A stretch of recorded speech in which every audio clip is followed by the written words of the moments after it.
Nadia, se dit la sorcière. Un beau jour que Nadia était sortie pour aller chez le boulanger, une vieille dame l'arrêta. Bonjour, ma petite Nadia. Bonjour, madame. Veux-tu me rendre un service? Lequel? Ce serait d'aller chercher pour moi une boîte de sauce tomate chez ton papa. Cela m'éviterait d'y aller, je suis si fatiguée. Nadia, qui avait bon cœur, accepta tout de suite. Aussitôt qu'elle fut partie, la sorcière, car c'était elle, se mit à rire en se frottant les mains. Ah, que je suis maligne, disait-elle. La petite Nadia va m'apporter elle-même la sauce pour la manger. Une fois rentrée chez elle avec le pain, Nadia prit sur le rayonnage une boîte de sauce tomate et elle se disposait à repartir lorsque son papa l'arrêta.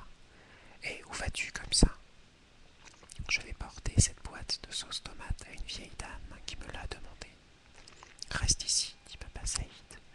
Si ta vieille dame a besoin de quelque chose, elle n'a qu'à venir elle-même. » Nadia, qui était très obéissante, n'insista pas. Mais le lendemain, en faisant les courses, elle fut pour la seconde fois arrêtée par la vieille. « Eh bien, Nadia, et ma sauce tomate ?»« Je m'excuse, dit Nadia, toute rougissante, mais mon papa n'a pas voulu.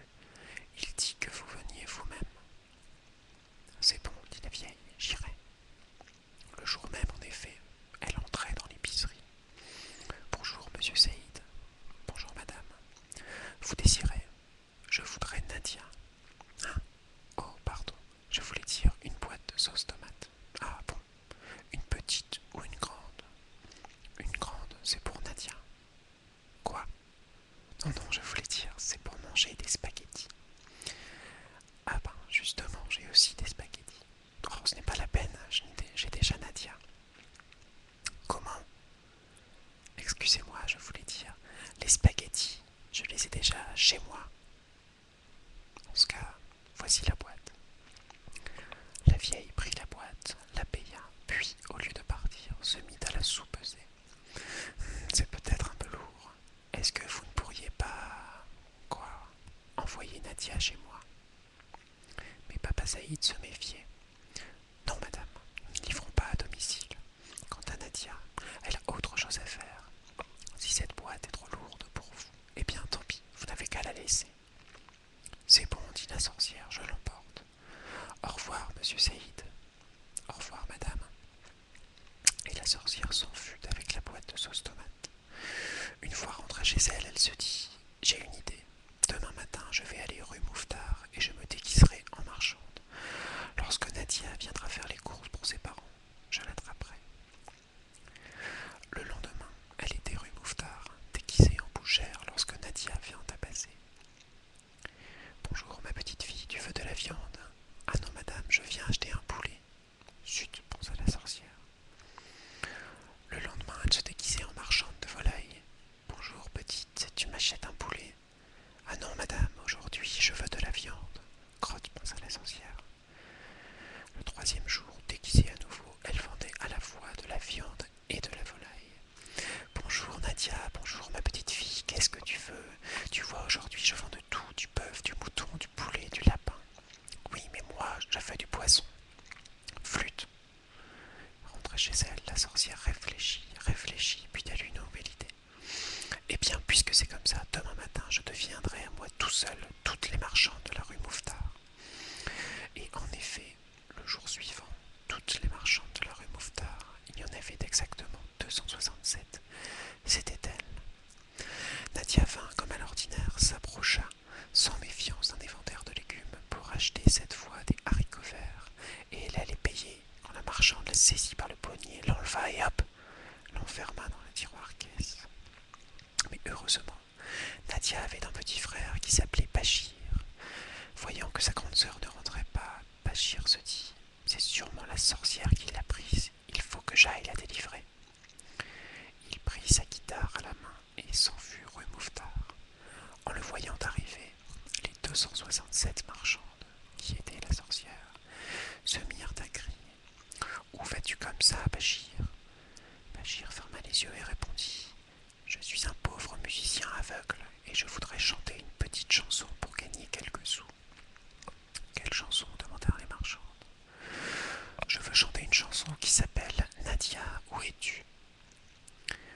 celle-là, chante-en une autre. Mais je n'en sais pas d'autre. Alors chante-la tout bas. C'est entendu, je la chanterai tout bas. Et Bachir se mit à chanter tout haut. Nadia, où es-tu? Nadia, où es-tu? Réponds que je t'entende. Nadia, où es-tu? Nadia, où es-tu? Car je ne te vois plus. Moins fort, crièrent les 267 marchandes. Tu nous casses les oreilles. Mais Bachir continuait de chanter. Nadia, où es-tu? Nadia, où es-tu? Quand tout à coup, une petite voix lui répondit. Bachir, Bachir, délivre-moi, ou la sorcière me tuera. En entendant ces mots, Bachir ouvrit les yeux, et les 267 marchandes sautèrent sur lui en criant « C'est un faux aveugle, c'est un faux aveugle !» Mais Bachir, qui était courageux, brandit sa petite guitare et assomma d'un coup la marchande la plus proche. Elle tomba raide, et les 266 autres tombèrent en même temps qu'elle, assommées elles aussi. Alors, Bachir entra dans toutes les boutiques, l'une après l'autre, en chantant « Nadia, où es-tu? Nadia, où es-tu ?» Pour la seconde fois, la petite voix lui répondit « Bachir, Bachir, délivre-moi, ou la sorcière me tuera. » Cette fois, il n'y avait plus de doute. La voix venait de chez la marchande de légumes. Bachir sauta dans la boutique par-dessus l'étalage, au moment même où la marchande, sortant de son évanouissement, ouvrait un œil. Et en même temps qu'elle, les 266 autres ouvraient également l'œil.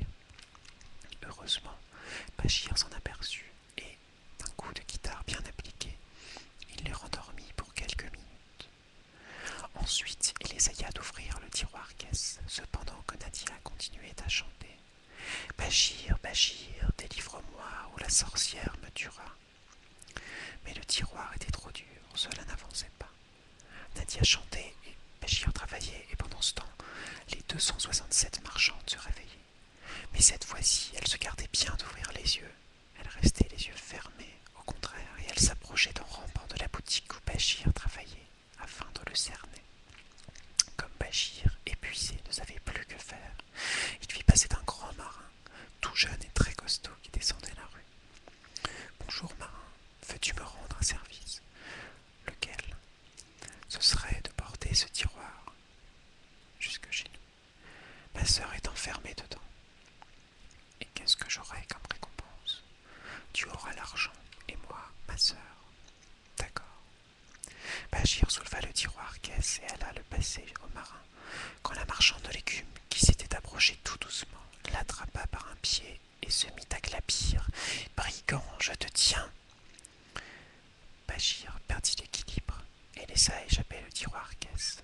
Celui-ci, qui était très lourd, tomba en plein sur la tête de la marchande, et, de ce coup-là, les 267 marchandes, tout en même temps, le crâne fracassé, ouvert avec toute la cervelle qui sortait. Cette fois, la sorcière était morte, et bien morte. Ce n'est pas tout. Sous le choc, le tiroir-caisse s'ouvrit, et Nadia en sortit. Elle embrassa son petit frère, le remercia, et tous deux retournèrent chez leurs parents, pendant que le marin ramassait dans le sang l'argent de la sorcière. So this is it. This was the story of the witch of La Rue Mouffetard. I hope you liked it. By reading it, I noticed that it's actually not a real bedtime story because it's quite scary for kids in the end. Yeah, I hope I will make more videos soon. Maybe more chatting. I don't know. Tell me if you like it. And I really hope to whisper to you soon. Have a good day, and I send you my best wishes from Paris in France. And it's quite sunny here. The weather is really fine, so I hope it's the same at your places, different places around the world. So, whisper to you soon. À bientôt. Bye bye.